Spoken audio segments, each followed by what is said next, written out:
How to change PIN on CitiBank debit card.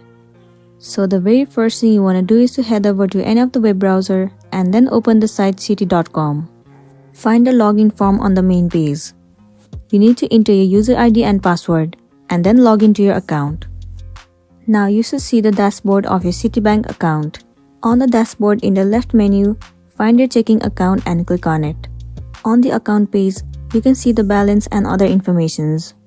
In the I want to section, find the View All Services button and then click on it.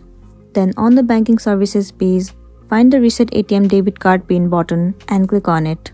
On the Reset ATM Debit Card PIN page, select I don't know my PIN and click on Continue. Next, the CitiBank wants to verify you with the OTP code.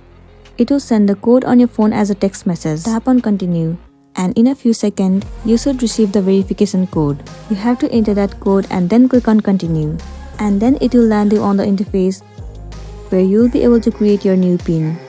Once you have entered your new PIN, all you want to do is tap on Save and then you'll be good to go. So that's it, and this is how to change PIN on CitiBank debit card. I really hope this video is going to be helpful for you. Thank you for watching it till the end.